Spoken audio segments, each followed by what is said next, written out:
അഹമ്മദാബാദിൽ ഇന്ന് ആരംഭിച്ച ഇന്ത്യയും വെസ്റ്റ് ഇൻഡീസും തമ്മിലുള്ള ടെസ്റ്റ് പരമ്പരയിലെ ഒന്നാം ടെസ്റ്റിന്റെ ആദ്യ ദിനം ഇന്ത്യൻ ആധിപത്യം.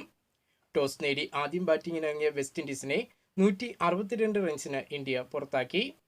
4 വിക്കറ്റ് നേടിയ മുഹമ്മദ് സിറാജും 3 വിക്കറ്റ് നേടിയ ജസ്പ്രീത് ബുംറയും 2 വിക്കറ്റ് നേടിയ കുൽദീപ് യാദവും 1 വിക്കറ്റ് നേടിയ വാഷിംഗ്ടൺ സുന്ദറും ചേർന്നാണ് വിൻഡീസിന്റെ ബാറ്റിംഗ് നിരയെ തകർത്തത്.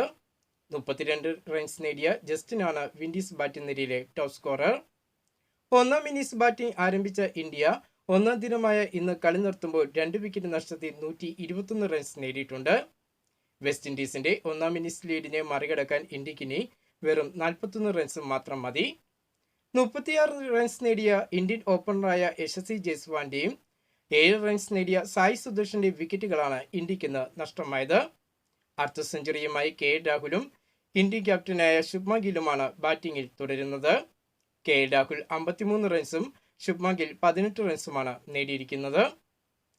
ലോക ടെസ്റ്റ് ചാമ്പ്യൻഷിപ്പിൽ ഏറ്റവും കൂടുതൽ വിക്കറ്റുകൾ നേടിയ ബൗളർ എന്ന നേട്ടത്തിൽ എത്തിയിരിക്കുകയാണ് ഇന്ത്യൻ പേസറായ മുഹമ്മദ് സിറാജ്. വെസ്റ്റ് ഇൻഡീസിനെതിരെയുള്ള ടെസ്റ്റ് പരമ്പരയിലെ ആദ്യ ടെസ്റ്റിൽ സിറാജ് 4 വിക്കറ്റുകൾ നേടിയിരുന്നു. ഈ ഒരു വിക്കറ്റുകൾ നേടിയതോടുകൂടി തന്നെയാണ് താരം ഈ ഒരു റെക്കോർഡിൽ എത്തിയിരിക്കുന്നത്. ഓസ്ട്രേലിയൻ പേസറായ മിച്ചൽ സ്റ്റാർക്കിന്റെ റെക്കോർഡിനെയാണ് ഇപ്പോൾ മുഹമ്മദ് സിറാജ് മറികടന്നിരിക്കുന്നത്. മിച്ചൽ സ്റ്റാർക്ക് 29 വിക്കറ്റുകൾ നേടിയപ്പോൾ മുഹമ്മദ് സിറാജ് 31 വിക്കറ്റുകളാണ് നേടിയിരിക്കുന്നത്. കൂടുതൽ ക്രിക്കറ്റ് വാർത്തകളും വിശേഷങ്ങളുമായിട്ട് നമുക്കിനി അടുത്ത വീഡിയോയിൽ കാണാം.